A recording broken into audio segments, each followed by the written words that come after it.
Hey guys, it's me, Davis Knight. This is episode 154 of The Davis Knight Show. For this episode, I'm feeling a little sick, so please bear with me.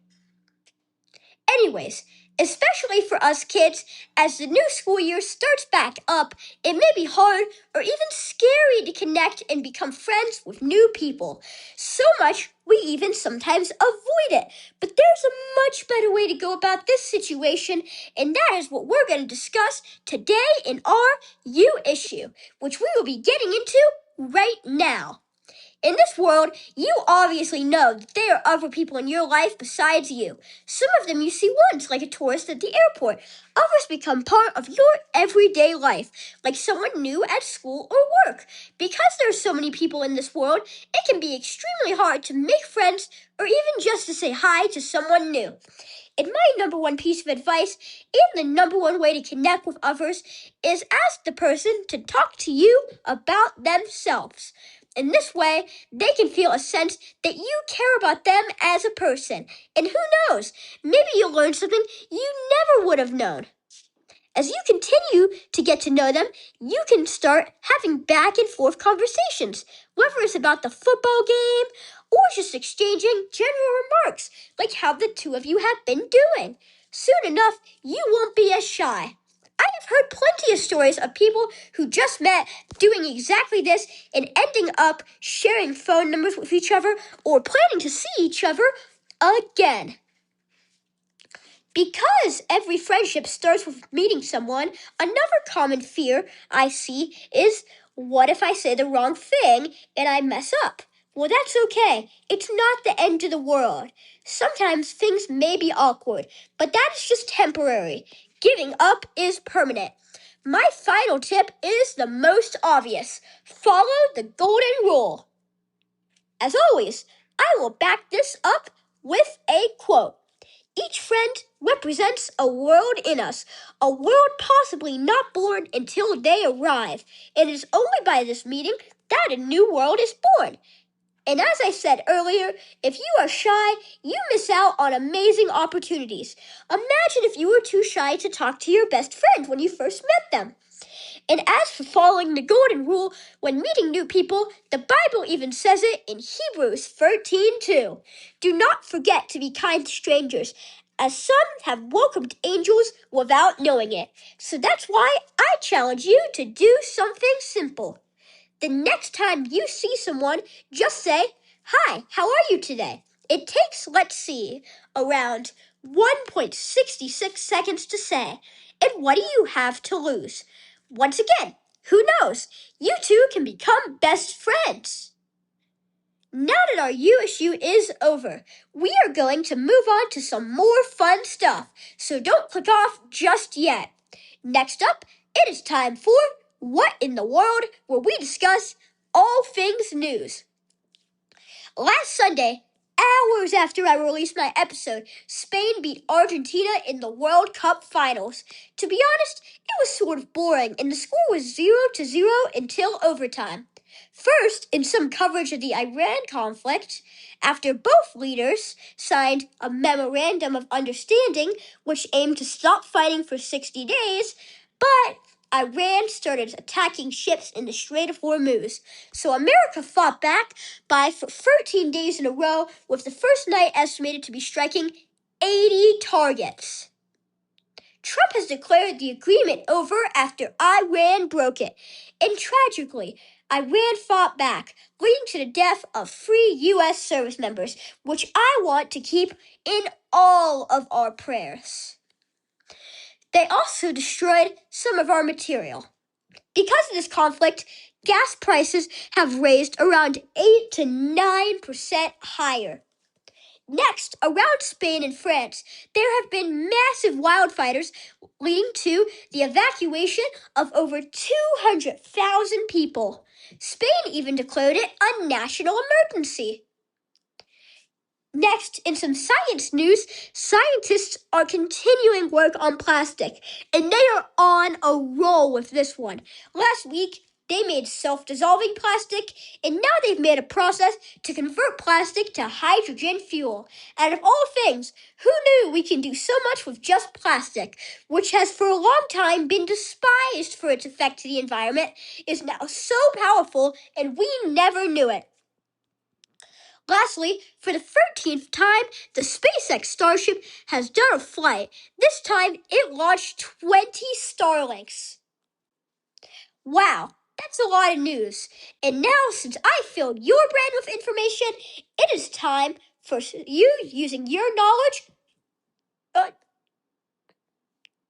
Once again, bear with me. Now, since I filled your brain with information, it is time for some using knowledge from your brain with trivia. Keep in mind, these questions are all unrelated to the episode.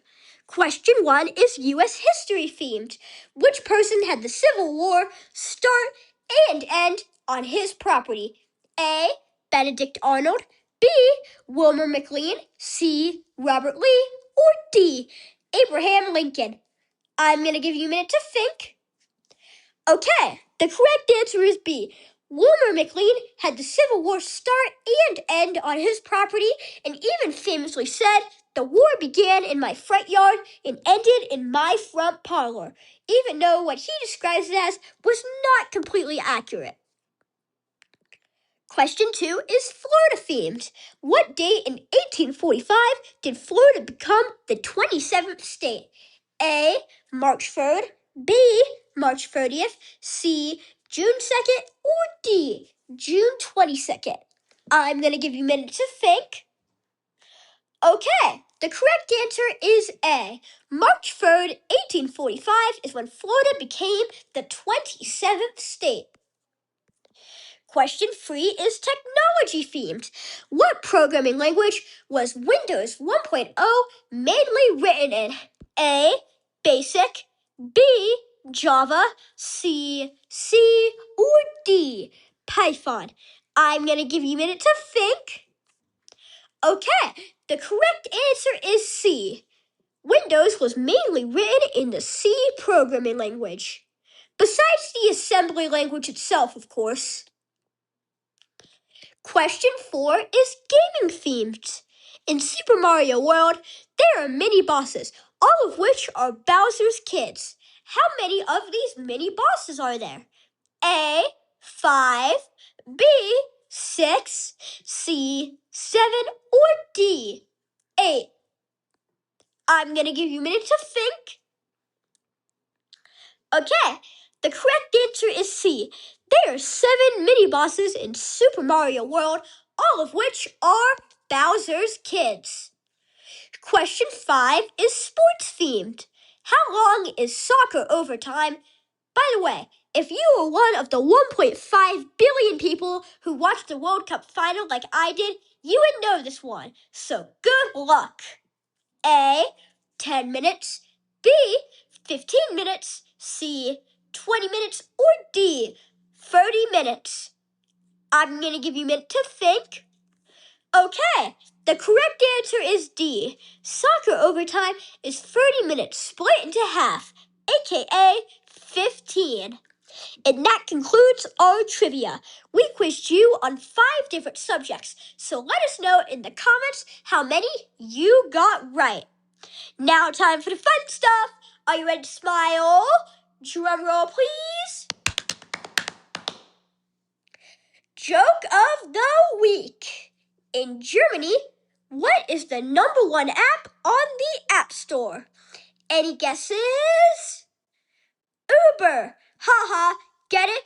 Uber is named after the German word Uber, which according to the dictionary means above, on top, or ultimate. Now time for the tech tip.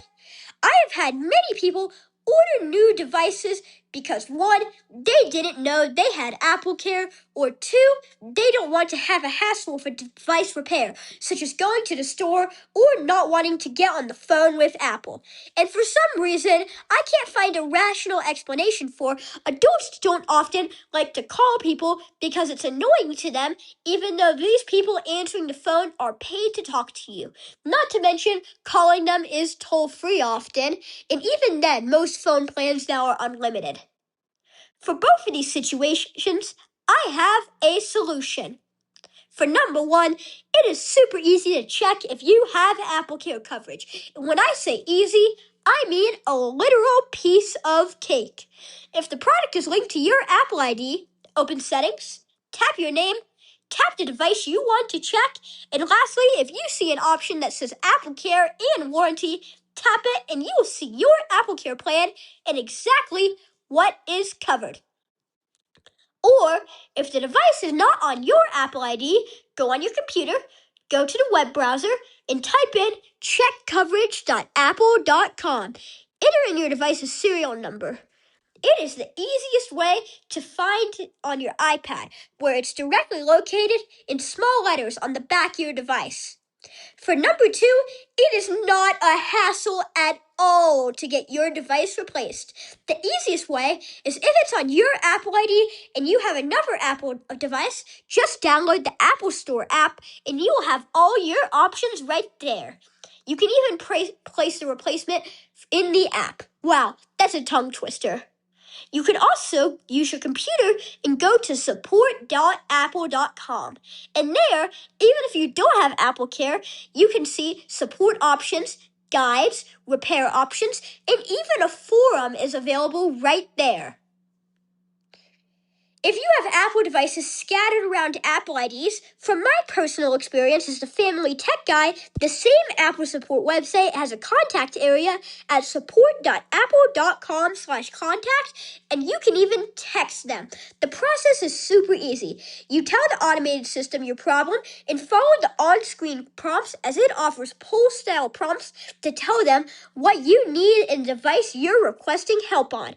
And after that, often immediately in under 1 minute, a representative will be ready to place that order for you. They will give simple instructions like what's your address, turn off Find My remotely, etc. Another piece of advice from me is that the easiest AppleCare service I know of is that they charge your card an authorization hold and ship you a free replacement device of the same model, and place the old device in the same box, ship it off, and within 14 days, you will be fully refunded and the authorization hold will no longer be in place. It is super quick and simple to do. But of course, if you don't like authorization holds, you can also mail your device into the Apple Store for repair. But the catch here is that you might have to go a while without your device. Or if you need it urgently, you can either physically drive up to the Apple Store Genius Bar and get a repair.